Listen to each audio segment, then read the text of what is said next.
Deus por estarmos mais uma vez aqui neste dia, para juntos nós estarmos meditando nas Escrituras Sagradas. Para mim é um privilégio imenso estar aqui neste dia para expor as Escrituras para aqueles que estão aqui presentes e também para aqueles que vão nos ouvir através do YouTube. Eu peço que Deus lhes abençoe grandemente, que seja o Espírito de Deus que possa proporcionar a iluminação da Palavra de Deus no nome do Senhor Jesus Cristo e que vocês de fato possam compreender a exposição da Palavra de Deus. Então que Deus abençoe aos presentes e que em reverência vocês possam ouvir a exposição da Palavra de Deus. Eu peço que Deus abençoe grandemente todos aqueles que têm colaborado com o nosso canal, têm se inscrito no nosso canal, têm deixado seu like, seu comentário. Eu peço que Deus lhes abençoe grandemente. E você que é novo, eu peço que você se inscreva em nosso canal e assim como os outros já têm feito, que você compartilhe com seus irmãos em Cristo para que essa mensagem possa chegar ao maior número de pessoas. Não se esqueça aí de clicar no sininho ali das notificações, porque isso é muito importante para nós, para que quando nós publicarmos um novo conteúdo, você possa ficar por dentro de tudo que estivermos publicando em nossa plataforma. E não deixe de deixar o seu like ou o seu dislike, você tem toda a sua liberdade, deixe seu comentário aí, para que nós possamos assim ir interagindo e o YouTube possa entender que esses sermões estão sendo relevantes aí para cada um de vocês, está sendo de edificação. Então, muito obrigado por vossa audiência e que Deus lhes abençoe grandemente. Então, sem mais delongas, eu peço que quem estiver com a sua Bíblia, que abra comigo no capítulo 9 do livro das Revelações, a partir do versículo 1 até o 12. Será a exposição do dia de hoje, livro das Revelações, livro do Apocalipse, no capítulo 9, de versículo 1 até o 12. Então hoje nós vamos estar aí falando a respeito dessa cavalaria infernal, desse exército destruidor que aparece aqui neste capítulo. Então abra comigo aí no livro das Revelações, do capítulo 9, versículo 1 até o 13. E nós vamos encontrar essa profecia aqui a respeito desse exército infernal aí de gafanhotos. Então abra comigo aí a sua Bíblia e acompanhe comigo a exposição da primeira perícope do capítulo 9 do livro das Revelações. O quinto anjo tocou a trombeta e viu uma estrela caída do céu na terra, e foi-lhe dada a chave do poço do abismo. Ela abriu o poço do abismo e subiu fumaça do poço do abismo, como fumaça de grande fornalha, e com a fumaceira saída do poço escureceu-se o sol e o ar. Também da fumaça saíram gafanhotos para a terra, e foi-lhes dado poder, como que tem os escorpiões da terra.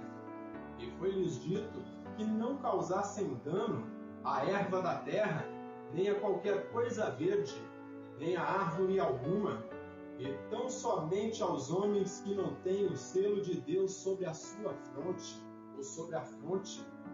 Naqueles dias os homens buscarão a morte, e não a acharão.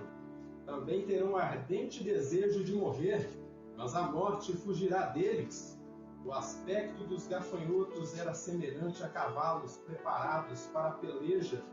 Na sua cabeça havia como que coroas parecendo de ouro, e o seu rosto era como o rosto de homens. Tinham também cabelos como cabelos de mulher, os seus dentes como dentes de leão. Tinham couraças como couraças de ferro. O barulho que as suas asas faziam era como o barulho de carros, de muitos cavalos, quando correm a peleja. Tinham ainda cauda como escorpiões, e ferrão na cauda. Na cauda tinham poder para causar dano aos homens por 5 meses. E tinham sobre eles como seu rei, o anjo do abismo, cujo nome em hebraico é Abaddon, e em grego Apolion. O primeiro ai passou, eis que depois destas coisas vem ainda 2 ais. Amém? Lemos até aqui as Escrituras Sagradas, então que seja o Espírito de Deus que nos ilumine através da exposição de sua palavra. João descreve uma visão sinistra de poderes malignos aí subindo do poço do abismo. Ele relata que vê um exército e compara o seu aspecto com o aspecto de gafanhotos. Devido à multidão de demônios, de fato era um enxame de seres malignos. De modo claro, um enxame aí de gafanhotos pressageia, ou é o prefácio aí de um juízo aterrador que está vindo, um juízo ainda mais severo, aterrador e devastador do que os anteriores. Tão intenso que essas últimas 3 trombetas aí, elas mudam de nome e são chamadas de ais. Então aqui nós temos esses 3 ais aí, a 5ª trombeta, a 6ª e a 7ª trombeta. Mas com tudo isso, nesta sessão, continuamos vendo a soberania divina e sua misericórdia, visto que o apóstolo destaca que esses demônios aí, eles receberam autoridade e legalidade da parte do Criador para atormentar apenas os ímpios aí por 5 meses, trazendo dor e tormento semelhante aí a ferroadas de escorpiões. E essa visão aí, meus irmãos, ela tem como base o texto de Joel, no capítulo 2, versículos 4 e 5. Abram comigo aí no capítulo 2 de Joel, versículos 4 e 5, e nós vamos ver o profeta Joel retratando uma invasão aí de um enxame de gafanhotos, e ele compara aí esse enxame de gafanhotos aí com um exército destruidor que estava vindo para atacar o reino de Israel. Então veja aqui Joel capítulo 2, versículos 4 e 5. A sua aparência é como a de cavalos, como cavaleiros assim correm, estrondeando como carros, vem saltando pelos cimos dos montes, crepitando como chamas de fogo que devoram o restolho, como um povo poderoso posto em ordem de combate. Então ele explica aí essa visão desse enxame de gafanhotos que ele vê como um ataque iminente que viria de um exército destruidor. E no capítulo 1 de Joel também, no versículo 6, diz da seguinte maneira: porque veio um povo contra a minha terra, poderoso e inumerável, os seus dentes são dentes de leão, e ele tem os queixais de uma leoa. Então o que ele está querendo dizer? Que a mordida aí de um leão é altamente poderosa, e desta forma, esse juízo que viria sobre o povo de Israel seria um juízo aterrador e devastador, esmagador, e destruiria e levaria muitos cativos. E desta forma, o que o apóstolo João está querendo pontuar aqui, com essa visão de gafanhotos demoníacos surgindo do poço do abismo, é um cenário de intensa destruição que está por vir.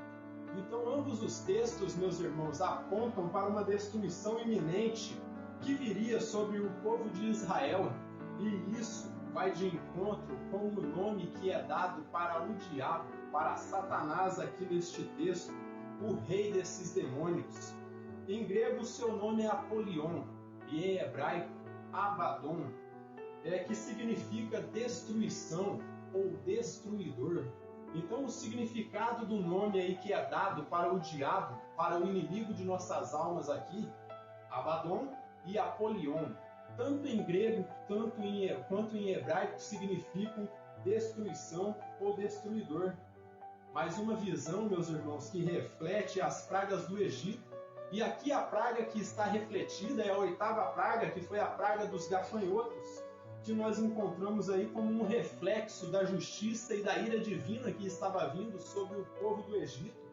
Abra comigo em Êxodo 10, e versículo 13 e 14, nós vamos encontrar a descrição dessa 8ª praga aí, a praga de gafanhotos.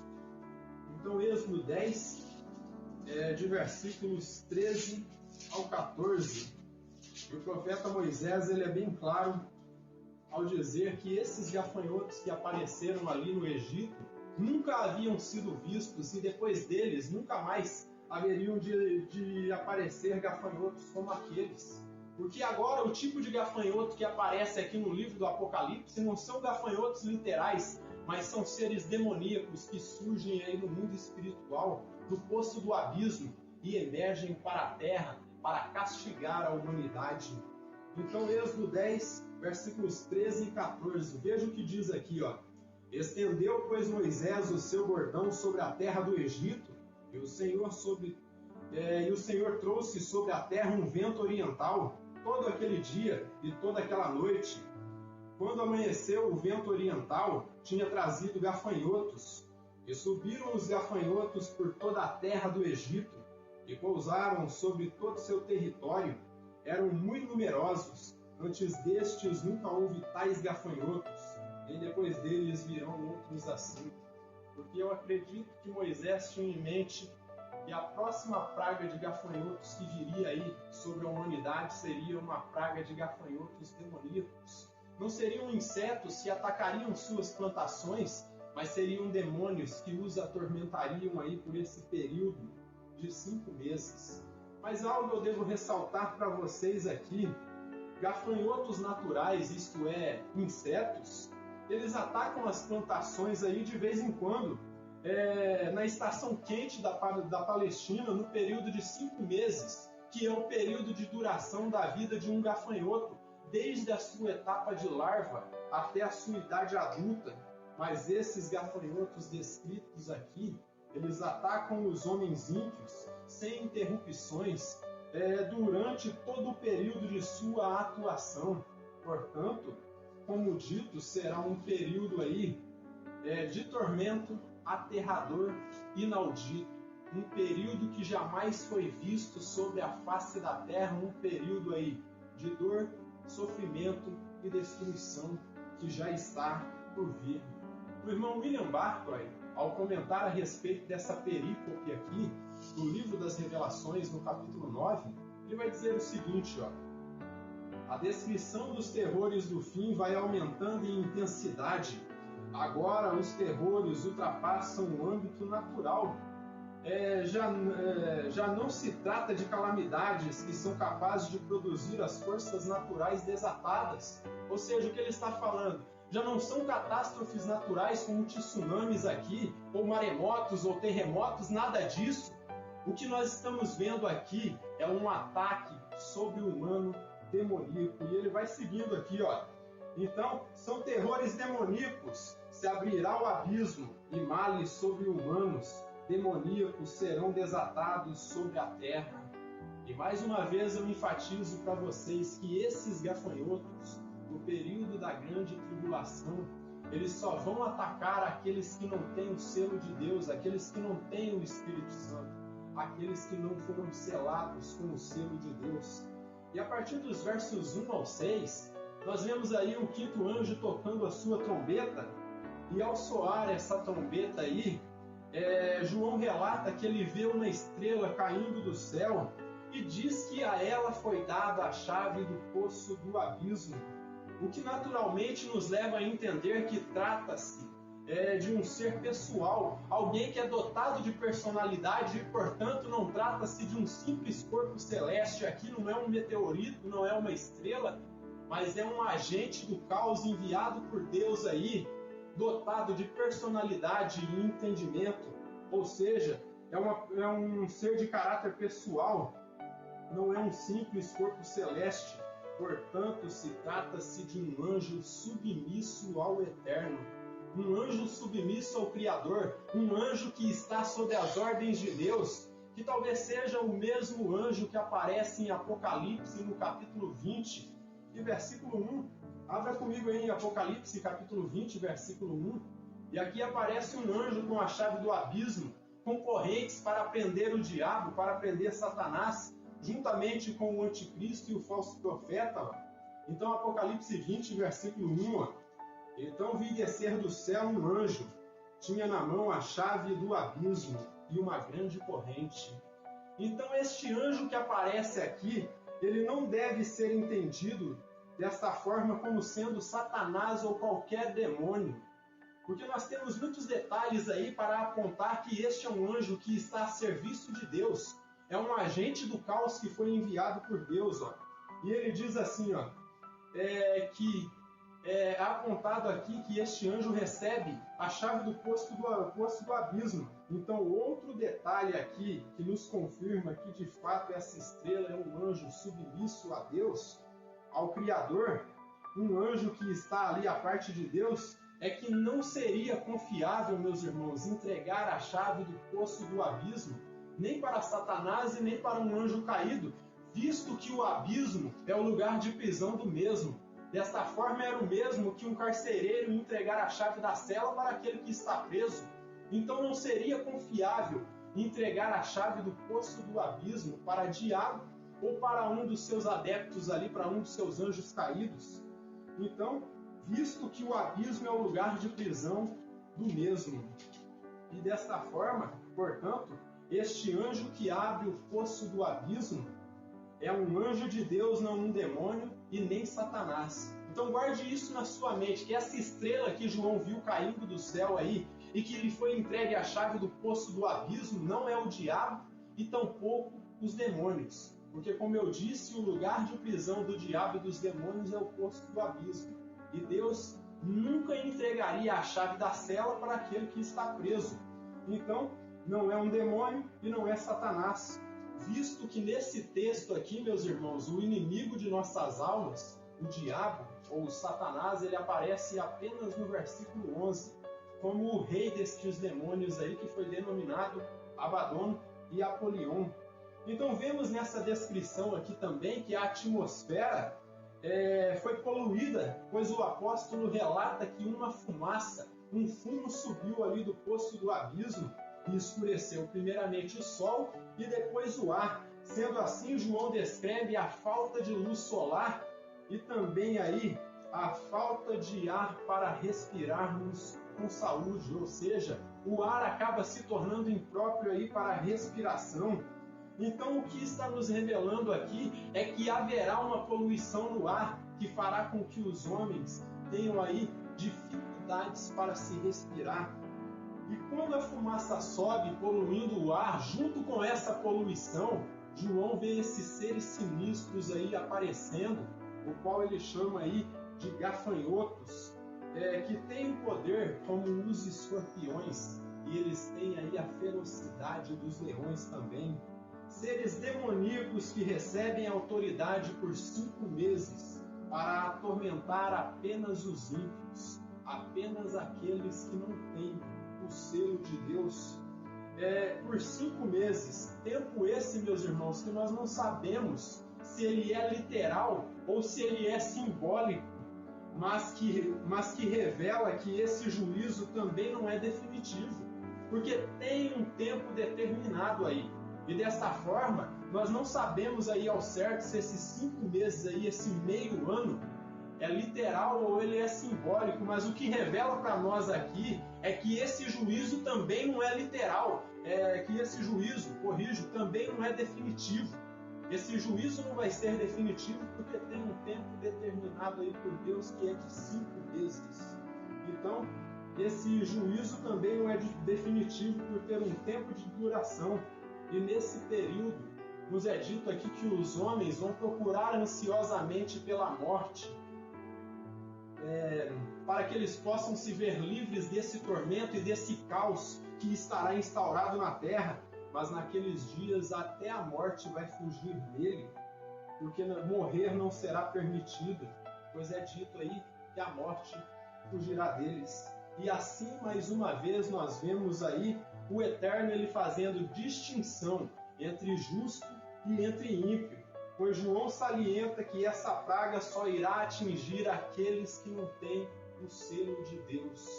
Então entenda, meu irmão, se você é de posição pós-tribulacionista, você deve entender que se você estiver aí na grande tribulação e você recebeu o selo de Deus, você não vai ser atormentado por esses gafanhotos. Assim como os hebreus não foram atormentados pelas 10 pragas do Egito, quando essas pragas vieram ali sobre o Egito, eles ficaram separados em Gósen.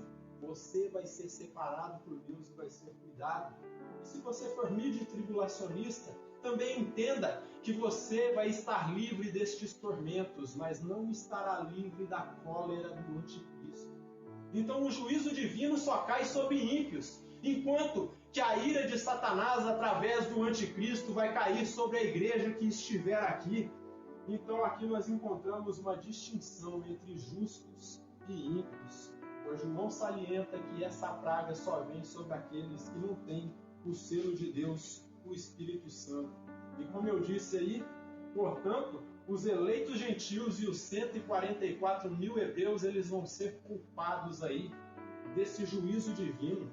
E o irmão Matthew Henry, ao comentar a respeito desses versos aqui, ele fala a respeito dessa distinção e fala com toda a autoridade e nos mostra aí que Deus vai poupar os eleitos de Deus que aqui estiverem em meio ao caos da tribulação e vai livrá-los aí da apostasia total. Ó. Ele diz assim, ó, a graça distintiva e toda poderosa de Deus resguardará o seu povo da apostasia total. O inimigo ele poderá vir assim como um rio, como é descrito lá em Isaías 59. Ele talvez quererá destruir a igreja, muitos mártires serão mortos, mas a igreja vai resistir a esse período de tortura aí, de modo que Deus vai estar na retaguarda, protegendo os seus eleitos, de forma que eles jamais vão se dobrar ao anticristo. Eles podem até sofrer perseguição, martírio, sofrer aí escassez de muitas coisas, de alimentos, de vestimentas, estar aí andando por desertos, caminhando aí com falta de tudo, mas Deus irá sustentá-los de uma forma sobrenatural. Então saiba que uma graça distintiva, uma graça que faz distinção estará operada no período da grande tribulação de tal forma que se a igreja estiver aqui, ela de modo algum vai se dobrar ao império demoníaco do anticristo, porque o Senhor estará sustentando eles. E de versos 7 ao 12, nós vamos encontrar aqui o que João faz ao descrever a aparência desses gafanhotos. Então, a partir daqui, João começa a descrever a aparência desses gafanhotos, desses demônios, que formam esse exército destruidor e infernal.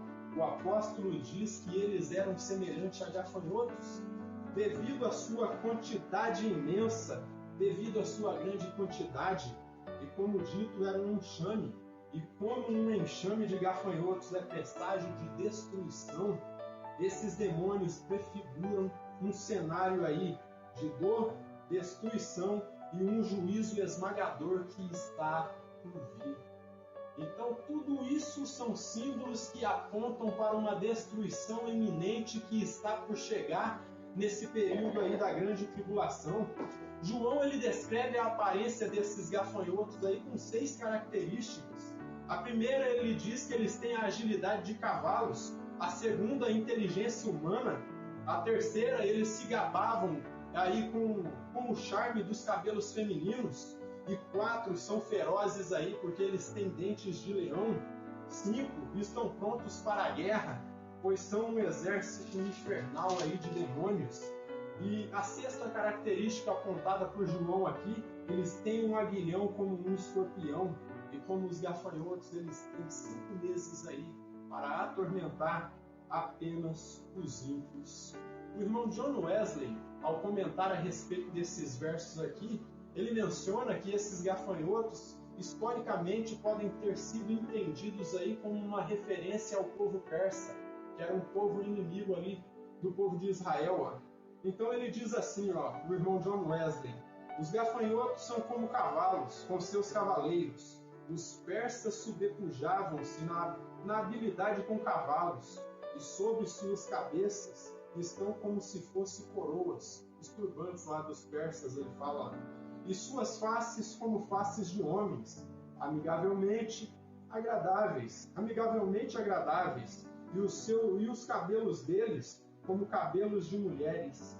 Todos os persas do passado gabavam-se de cabelos longos. Então, por baixo do turbante que eles usavam ali, que é algo como coroas, aqui o irmão John Wesley está dizendo que eles gabavam-se ali de cabelos longos, cabelos compridos. Esses eram os persas ali do período antigo.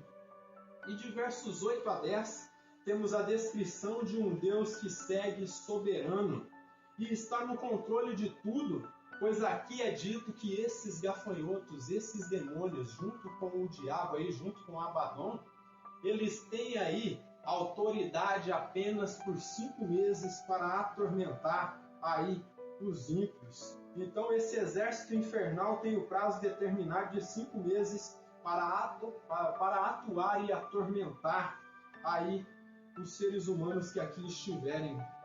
As figuras aqui demonstradas, meus irmãos, a maioria delas não devem ser entendidas como literais, como de fato aí demônios surgindo aí do poço do abismo.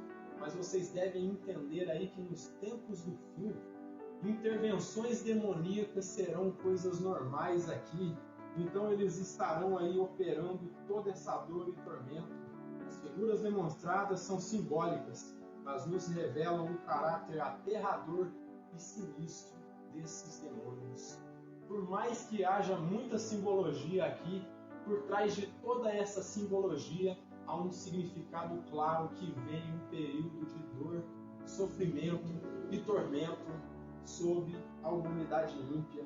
E nos versos 11 e 12 nós encontramos aí aquilo que nós chamamos de versículos chaves, para podermos interpretar claramente essa perícope, pois aqui é relatado que o nome do rei desses demônios, desse exército infernal, é Abaddon ou Apolion, que significam destruidor ou destruição. Desta forma, esse texto aponta para terríveis catástrofes que virão posteriormente. Por isso esse sinal de alerta que diz que o primeiro ai, ou seja, a quinta trombeta, passou, porém ainda vem mais 2 ais, que são a sexta e a sétima trombeta, que são piores do que o anterior. Se aqui nós tivemos um exército infernal que veio para destruir, para atormentar aí esses ímpios, durante esse período aí, como dito, que não sabemos se é simbólico ou literal, de 5 meses, vimos aí um exército infernal atormentando esse povo. A partir da próxima perícope, nós vamos encontrar uma cavalaria destruidora, uma cavalaria infernal, vindo aí para matar os homens ímpios, uma terça parte deles. Então, com isso, eu posso concluir com as seguintes lições que nós aprendemos aí com essa perícope maravilhosa. A primeira lição que eu quero trabalhar com vocês aqui, através desse relato, vemos que o diabo ele não tem autonomia para estar atuando aqui nesta terra, ele não tem poder para fazer o que ele bem quiser, pois ele age de acordo com a direção divina e mesmo após a queda ele continua subordinado e submisso ao Eterno. E de forma alguma ele se tornou um oponente à altura do Criador, porque ele é um ser impotente. Então, ele não se tornou um oponente à altura de Deus, visto que Satanás ele só vai até onde Deus permite. Abra comigo aí em Jó, no capítulo 2, nós vamos encontrar algo aqui descrevendo, algo que é descritivo a respeito disso daqui. Então, em Jó 2,6, é dito da seguinte maneira aqui, prestem bem atenção. Disse o Senhor a Satanás, eis que ele está em teu poder, mas poupa-lhe a vida. O que Deus estava falando aqui para Satanás? Você pode colocar doença nele, você pode destruir suas propriedades, pode arrancar os seus filhos, você só não pode matá-lo. Eu não te dou autoridade para matá-lo. Então vocês podem ver aí que até lá no Antigo Testamento o diabo já tinha uma atuação limitada e desta forma ele só foi até onde Deus permitiu. Vocês podem ver o relato aí do livro de Jó, ele perdeu todas as suas propriedades, ele perdeu seus filhos e por último sua esposa o abandonou. Só que a vida não foi lhe tirada, o diabo não teve autoridade para matá-lo. O irmão Grant Osborne, ao comentar a respeito desse tópico aqui, ele vai dizer o seguinte: muitas pessoas têm a ideia errada de que Satanás recebeu a autonomia de Deus e pode fazer o que ele quiser. Nada poderia estar mais longe do verdadeiro que isso. Satanás é impotente e já foi derrotado na cruz. Tudo o que ele e seus seguidores fazem nesse livro só pode ser realizado com a permissão divina. Então, o que eu posso dizer para vocês? Vocês devem entender que o único soberano do universo, aquele que é o detentor de todo o poder aqui no universo que nós conhecemos e o universo que nós não conhecemos, é o Eterno, e é somente a Ele que nós devemos temer. Tem algo aqui em Hebreus 2,14 que nos dá a segurança de que o diabo ele é um ser impotente e que ele só atua de acordo à permissão divina. Abra comigo no capítulo 2 da carta aos Hebreus, versículo 14. Visto, pois, que os filhos têm participação comum de carne e sangue, destes também ele igualmente participou, ou seja, Jesus, para que por sua morte destruísse aquele que tem o poder da morte, a saber, o diabo. Então, aonde que o diabo foi destruído? Aonde que houve uma ruptura aí com o pecado e com os poderes malignos? Foi na cruz do Calvário. A vitória soberana do Senhor e Salvador Jesus Cristo foi aplicada na cruz do Calvário.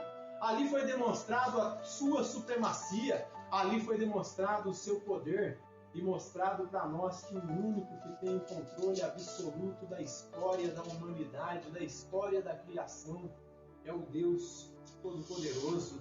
A segunda lição que eu quero trazer para vocês é que a mensagem do livro das Revelações ela segue ecoando aí e nos mostrando que o mal ele não vai prevalecer e que Deus, o Criador, ele continua em seu trono com seu controle absoluto sobre tudo e que o mal só atua por permissão divina e ele jamais conseguirá conquistar o seu objetivo final, que é destruir a igreja e acabar com a proclamação da palavra de Deus e a proclamação do reino de Deus.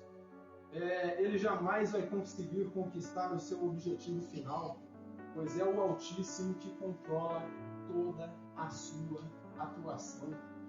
Você não precisa ir muito longe para encontrar outras pessoas que são crentes em Deus, que entendem dessa forma. Se você perguntar a um rabino judeu a respeito de Satanás, ele vai falar para você que Satanás ele não é inimigo de Deus, mas ele é inimigo dos homens. E que é um agente do caos que Deus usa para trazer o juízo divino sobre a terra. E desta forma, Satanás é alguém que é submisso ao Deus Criador e ele só age de acordo à orientação divina. Ele não tem poder para fazer o que ele quiser, então ele só age por permissão divina. E ele controla todo o seu efeito, portanto confie no Criador, pois ele nos assegura através de sua palavra que o mal e a iniquidade do homem não irão prevalecer. Chegará um dia que irá terminar toda a maldade, todo o pecado, toda a destruição que o ser humano tem aplicado aqui na face da terra. E ele nos dá esperança de que dias melhores ainda virão, mas temos que confiar nele, confiar em sua providência. É ele que sabe de todas as coisas e ele ainda sabe o que é melhor para nós. Nós podemos ter uma ideia superficial do que é bom para nós, mas Deus sabe exclusivamente o que é ótimo, o que é bom para nós. E por isso o chamado aqui é confie no Senhor, confie em sua soberania, porque Ele está no controle de tudo, Ele sabe o que é melhor para nós. Em verdade, essa perícope nos ensina a entregarmos nossas vidas a Ele, entregarmos nossas vidas ao Eterno, sabendo que Ele é o único e exclusivo e verdadeiro soberano do universo. Como dito, o mal ele tem prazo de validade. As provações, as perseguições, as ofensas, as angústias que nós passamos aqui nesta terra, comparados com a eternidade que Deus tem preparado para todos aqueles que creem nele, a todos que o amam, tudo isso é de curta duração. Toda a escassez que possamos passar por aqui, toda a provação, toda a perseguição, toda a angústia, toda a injúria que a humanidade ímpia pode causar aos cristãos, nada disso se compara com a glória que em nós está para ser revelada. Então confie no Senhor, porque esses tormentos aqui são de curta duração. Eles vêm para nos fortalecer e nos mostrar que o Criador, Ele de fato está conosco, nos sustentando na hora da angústia. Ele vem para nos fortalecer e nos fazer mais confiantes na divina providência do nosso Senhor e Salvador Jesus Cristo. Abra comigo em 2 Coríntios, no capítulo 4, versículo 16 até o 18. 2 Coríntios, capítulo 4, versículo 16 até o 18. O apóstolo Paulo ele fala a respeito dessa leve e momentânea tribulação que nós passamos aqui. Ele diz assim, por isso não desanimamos, pelo contrário, mesmo que o nosso homem exterior se corrompa, contudo o nosso homem interior se renova de dia em dia, porque nossa leve e momentânea tribulação produz para nós eterno peso de glória acima de toda a comparação, não atentando nós nas coisas que se veem, mas nas que se não veem, porque as que se veem são temporais, e as que se não veem são eternas. Então o que ele quer dizer com isso? Não se atente para as provações, não se atente para governos corruptos e iníquos que estão sendo instaurados no mundo. Não se preocupe com as perseguições que estão vindo sobre os crentes em vários lugares do planeta. Olhe para as coisas que você ainda não consegue ver, que é a ceia das bodas do Cordeiro, o reino milenar e a eternidade. Tudo isso é uma leve, momentânea tribulação que nós passamos aqui nesta terra, se compararmos com a eternidade que Cristo nos proporciona depois deste mundo. A terceira lição que eu quero trabalhar também com vocês aqui é a respeito da questão de falsos profetas. E eu digo para vocês mais uma vez que os falsos profetas e falsos apóstolos, falsos mestres, são como gafanhotos, pois seu único objetivo é destruir o que nós já temos, que é a palavra de Deus revelada nas Sagradas Escrituras, com o pretexto de que eles são portadores de uma nova revelação que não se encontra em lugar algum das Escrituras. E como os gnósticos alegavam que tinham um conhecimento oculto e que só eles receberam, e que a única forma de receber esse conhecimento oculto que eles tinham ali era ouvindo eles, assim os falsos profetas e os falsos apóstolos, os falsos mestres fazem hoje. Cuidado, pois essa tal nova revelação aí que eles alegam ter não tem nada de nova, meus irmãos. Mas ao contrário, é um retrocesso, pois apenas é uma tentativa de desconstruir, deturpar e destruir o que nós já temos aí revelado em 66 livros do cânon bíblico. Então tome muito cuidado com pessoas que dizem que tem uma nova revelação, que tem um conhecimento oculto e que ninguém mais tem, que só eles são os detentores dessa palavra. Isso não é novo. Isso é um espírito que já estava manifestado no meio dos crentes desde a igreja primitiva.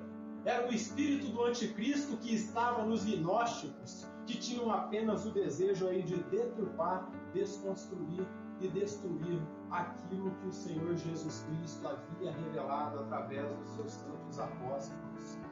Todo pastor ele deve ser fiel às Sagradas Escrituras e pregar e ensinar apenas o que está revelado. Deuteronômio 29, o profeta Moisés ele diz o seguinte: as coisas reveladas pertencem a nós e a nossos filhos, porém as ocultas pertencem ao Senhor, nosso Deus. E se nós abrirmos aqui em 1 Coríntios, no capítulo 4, no versículo 6, nós vamos encontrar aí o apóstolo Paulo dizendo algo interessante aqui a respeito disso. Vejam bem o que ele diz aqui, 1 Coríntios, capítulo 4, e versículo 6, Estas coisas, irmãos, apliquei-as figuradamente a mim mesmo e a Apolo, por vossa causa, para que por nosso exemplo aprendais isto. Não ultrapasseis o que está escrito, a fim de que ninguém se ensoberbeça a favor de um em detrimento do outro. Então o que Paulo está dizendo aqui? Ele está dizendo o seguinte, que nós não podemos ultrapassar a palavra de Deus, nós não podemos ultrapassar as Escrituras, ultrapassar o que está escrito e com uma ideia equivocada dentro de nossas mentes dizer, eu tenho uma revelação diferente aqui do que foi revelado na palavra de Deus. Se você fizer isso, a única coisa que você vai estar fazendo é se ensoberbecer, Você vai estar querendo se parecer grande, se parecer muito iluminado, quando todos foram iluminados pela mesma luz e todos beberam da mesma palavra. Ninguém tem um conhecimento maior ou melhor do que o outro. Todos, se debruçarem a palavra de Deus, vão ter o mesmo conhecimento. O pastor talvez ele tenha aí uma experiência um pouco maior aí com as Sagradas Escrituras e ele saiba aí aplicar coisas que talvez um membro comum não saiba. Mas a mensagem central das Escrituras de que Jesus Cristo ele é o único caminho, a única verdade, a única vida, isso daí o membro mais simples de uma congregação ele entende. E desta forma, a revelação principal de que Jesus Cristo é o Salvador e que Ele é o único caminho para chegarmos ao Pai, isso aí, até o mais tenro crente, ele conhece e entende que Jesus Cristo, Ele é o caminho. E se nós formos aqui em Gálatas 2, Gálatas capítulo 1, e versículo 8, o apóstolo Paulo ele diz o seguinte aqui: ainda que um anjo do céu viesse à terra e pregasse outro evangelho, além do que está escrito, é para ser considerado maldito. Vejam bem o que ele diz aqui, ó. Gálatas 1, e versículo 8, ó. Ele diz assim, ó: mas ainda que nós, ele diz, ainda que eu mesmo, ó, ainda que nós, ou mesmo um anjo vindo do céu, vos pregue evangelho que vá além do que temos pregado, seja anátema, seja maldito.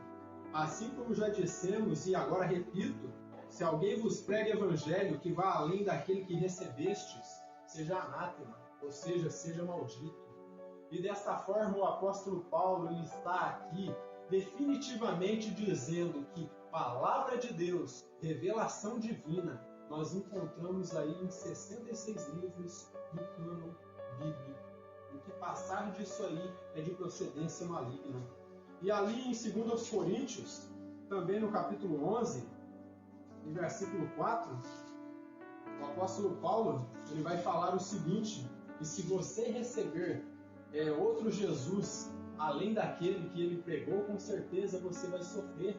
Você vai passar aí por uma intensa provação. Ó. Vejam bem o que diz aqui, ó.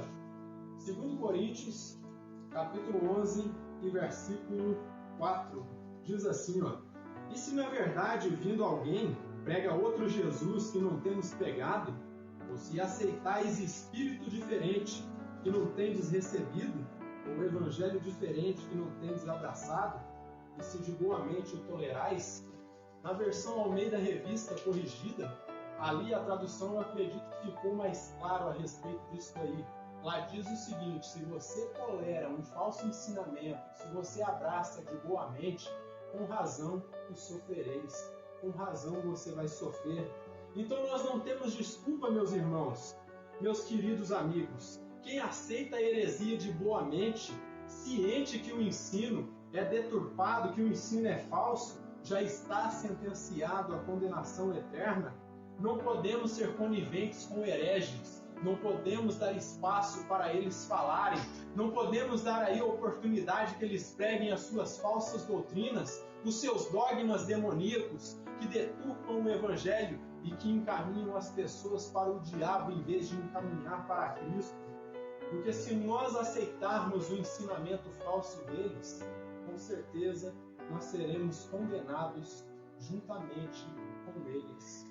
Então, mais uma vez eu digo para vocês, se vocês não querem ser condenados como hereges, fiquem com a palavra de Deus, fiquem com o que está revelado em 66 livros do cânon bíblico. Fora disso aí é de procedência maligna.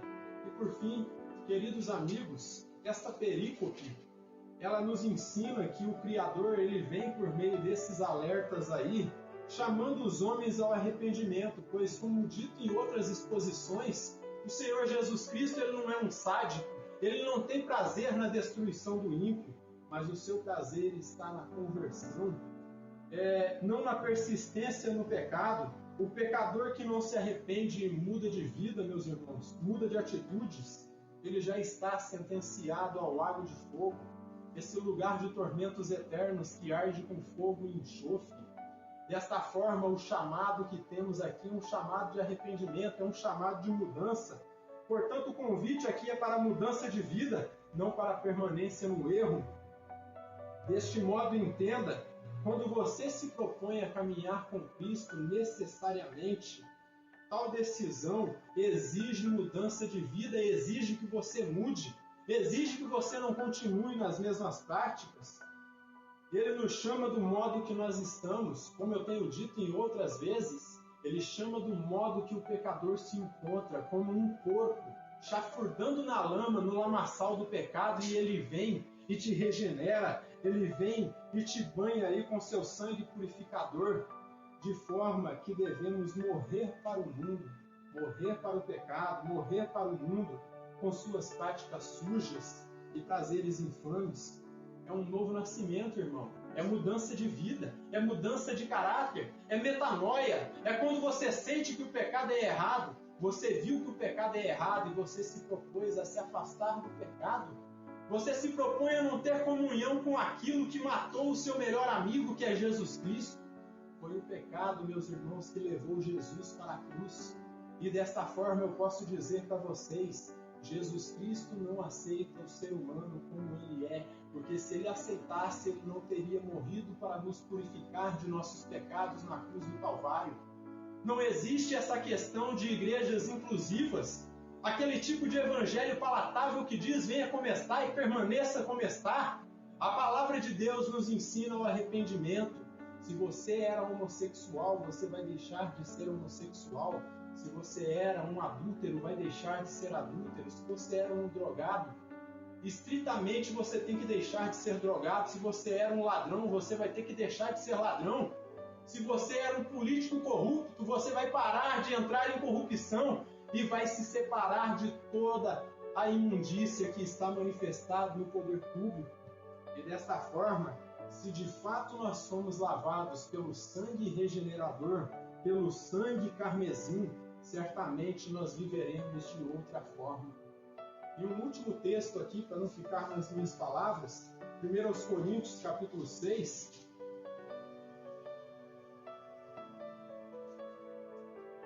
1 Coríntios capítulo 6, versículo 9 até o 11, o apóstolo Paulo aqui ele se coloca junto com os pecadores, ele se coloca aí no banco junto com pecadores. Então aí, capítulo 6 e versículo 9. E quando eu falo que ele se coloca no banco com pecadores, eu não estou dizendo que ele está se conformando com as práticas pecaminosas. Ele está se colocando na mesma situação deles e dizendo, eu também sou um pecador, eu tive que me arrepender dos meus pecados. O que era Saulo de Tarso? Saulo de Tarso era um assassino que cortava a cabeça dos cristãos. E quando ele teve o seu encontro genuíno com o Senhor e Salvador Jesus Cristo, ele estava disposto a morrer por ele. Ele mudou de vida. Ele levou a angústia de ter tirado a vida de muitos irmãos até se converter dentro do seu coração até a sua partida. Mas ele estava arrependido e por isso espalhou a palavra de Deus por quase todo mundo, pelo mundo conhecido daquela época. Então aqui em 1 Coríntios 6, de versículos 9 aos 11, ele diz assim, ou não sabeis que os injustos não herdarão o reino de Deus? Não vos enganeis, nem os impuros, nem os idólatras, nem os adúlteros, nem os efeminados, que é homossexuais, nem os sodomitas, que são homossexuais aí ativos.